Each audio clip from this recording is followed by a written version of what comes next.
Salut tout le monde! Après cette délicieuse interview de Sylvie Garcia menée de main de maître par Valentin et Thibaut, l'équipe du Croque Lecture est bien décidée à mettre le paquet côté menu. Pas de rubrique cette fois-ci, mais simplement des chroniques plutôt courtes sur des romans alléchants pour lesquels nos chroniqueurs ont eu de sacrés coups de cœur. Et croyez-moi, ça fera plus que l'affaire. On commence fort puisque je suis avec Hélène pour découvrir Mon vaisseau te mènera jeudi sur un nuage. Tout le monde t'écoute, alors à toi Hélène. Bonjour Caroline. Pour mon numéro, je vais vous emmener dans les étoiles avec le livre de Marcus Maltais, Mon vaisseau te mènera jeudi sur un nuage. Je vais tout d'abord vous expliquer le titre avant de parler du livre avec un résumé. En effet, ce titre étrange recèle en fait un moyen mémotechnique pour connaître les planètes du système solaire. Ainsi, le M de Mon correspond à la planète Mercure, le V de vaisseau pour Vénus et ainsi de suite. Pour ce roman comme pour les autres, je pense qu'un petit résumé s'impose. Romain, un jeune garçon d'une dizaine d'années, vient d'arriver à la maison des parents de l'hôpital pour être aux côtés de sa sœur Justine atteinte d'un cancer. À son arrivée, il est mal à l'aise face à tous ces adultes et a surtout peur de ne pas trouver d'amis de son âge, car ses parents lui ont dit que cette maison était réservée aux personnes ayant un enfant hospitalisé, mais habitant trop loin pour venir le voir chaque jour. Au bout de plusieurs jours, Romain trouve finalement une fille de son âge du nom d'Alexia, qui est là depuis 1 an pour son frère et qui connaît tout de l'hôpital dont elle parle sans cesse. D'après elle, le médecin qui s'occupe de son frère est le meilleur de tous. Quelques jours plus tard, une femme noire vient à la maison des parents pour apporter du réconfort et de la joie aux familles, des enfants hospitalisés. Cette femme apprend à Romain à cuisiner, à jouer et à parler aux autres familles pour connaître du monde.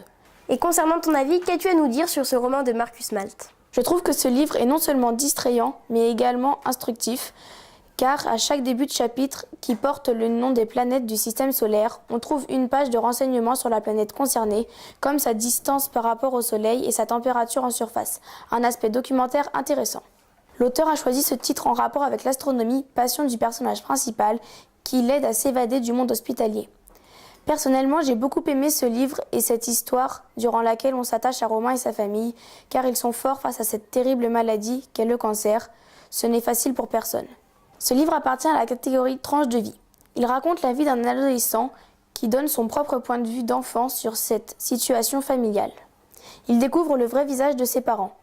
Malgré la maladie de sa sœur, ceux-ci essayent d'avoir plus d'attention pour lui pour éviter qu'il ne se sente exclu de la famille. À travers les yeux de Romain, on se pose les mêmes questions que lui sur la mort.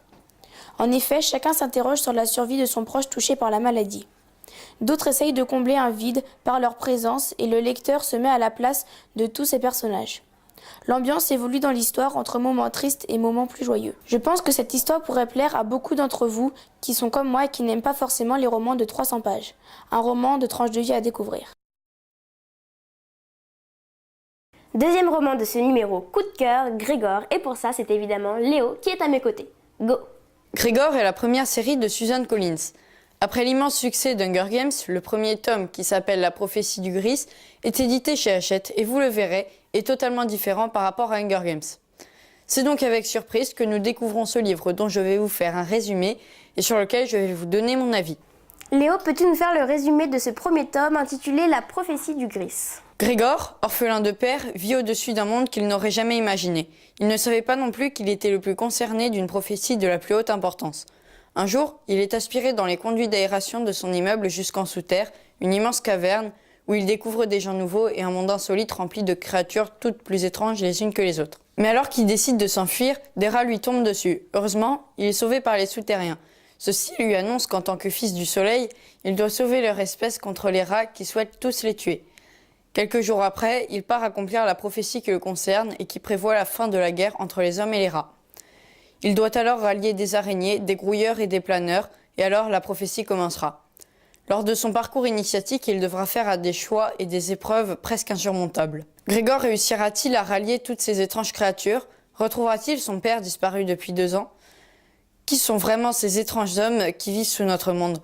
C'est parti pour une aventure épique. Qu'as-tu pensé de ce premier volet ? Pour moi, Grégor est une grande surprise, car on ne se retrouve pas dans un monde aussi sombre que celui d'Hunger Games.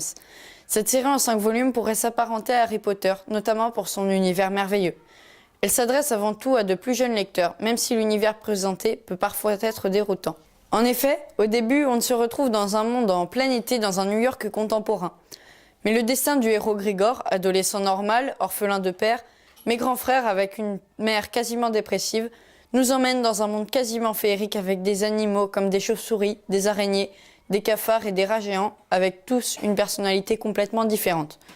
Des rats belliqueux, des cafards trouillards, des araignées primitives et des chauves-souris liées aux souterrains, hommes de ce monde.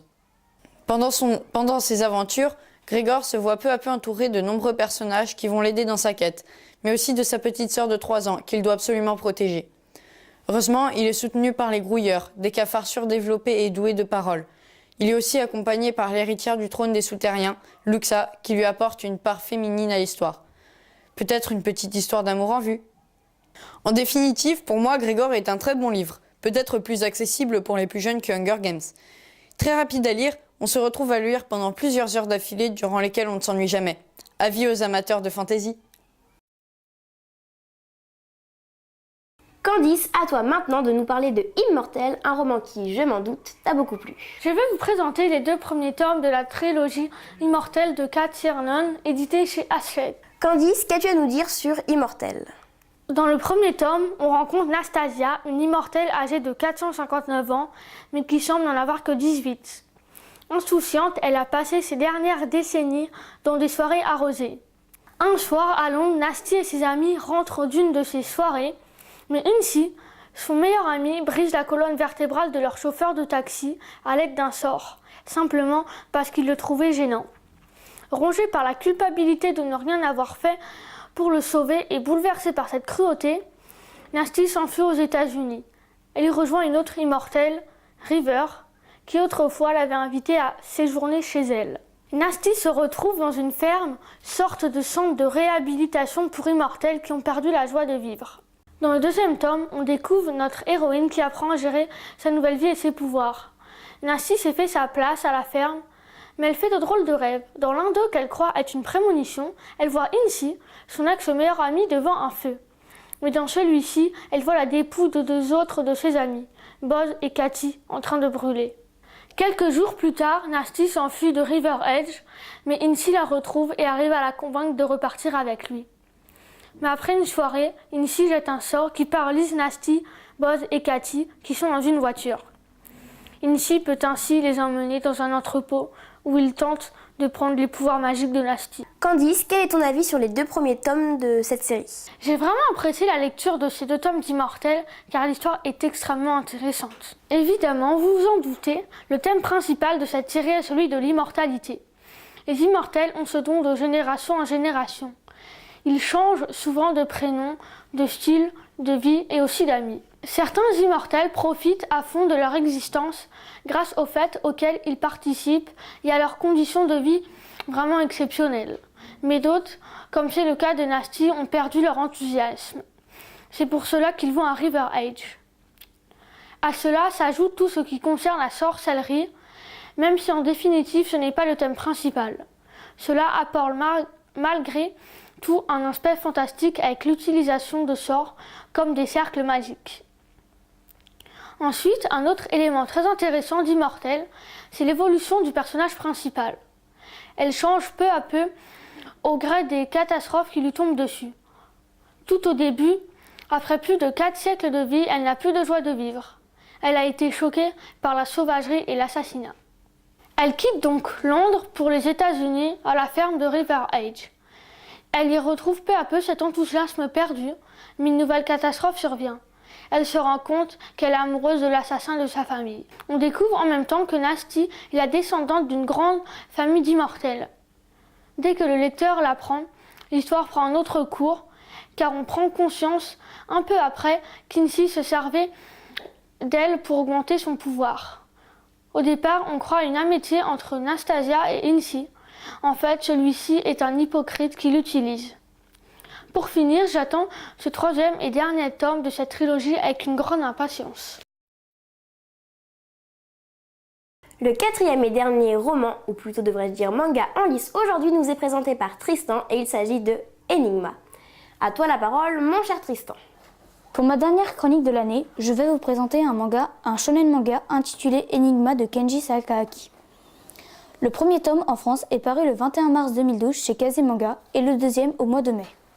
Tristan, peux-tu nous parler de l'histoire d'Enigma? Sumio Aiba est en classe de seconde et possède un pouvoir mystérieux qui est d'écrire l'avenir dans son journal quand il dort. Cet avenir qu'il prédit est souvent néfaste et Sumio fait tout pour qu'il ne se réalise pas.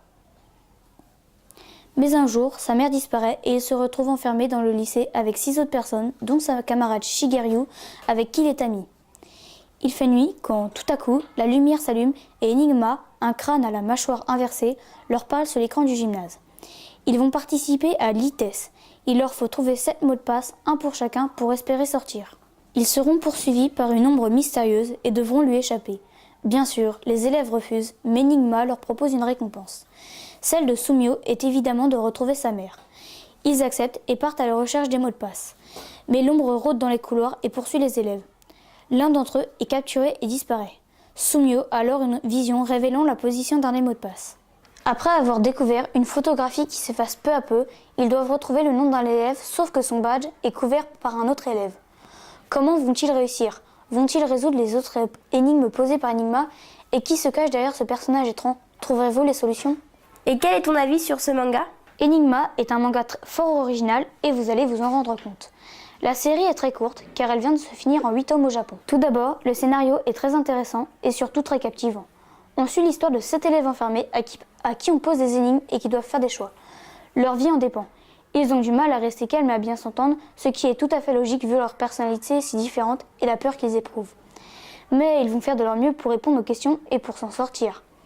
Ils vont devoir mettre leur pouvoir en commun car on ne peut pas résoudre ces énigmes tout seul. Puis, j'ai bien aimé Sumio car il garde toujours le moral même quand sa mère disparaît dans d'étranges circonstances.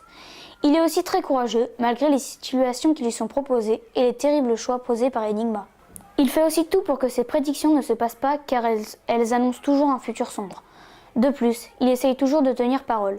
C'est le personnage qui remonte le moral du groupe. Même ce n'est pas le plus intelligent. C'est lui le plus utile car avec son journal de rêve, il trouve l'endroit où sont cachés les mots de passe. Enfin, j'ai vraiment apprécié les dessins. Pour réussir un manga à suspense, l'auteur doit parvenir à gérer l'alternance entre clair et obscur. Le moins que l'on puisse dire, c'est que le résultat est au-delà de nos espérances. En effet, la noirceur, qui est représentée par l'ombre mystérieuse qui rôde dans les couloirs du lycée, donne une ambiance oppressante. Je vous conseille donc la lecture de ce manga à suspense qu'il vous fera, j'en suis sûre, travailler les neurones. Et voilà, maintenant plus que 2 numéros nous séparent de la fin de l'année et donc de la fin de cette 2e saison. Mais pas de panique, le Croc Lecture vous réserve encore pas mal de surprises littéraires avant que vous n'ayez plus que 3 mots en bouche: vacances, plage et bronzette.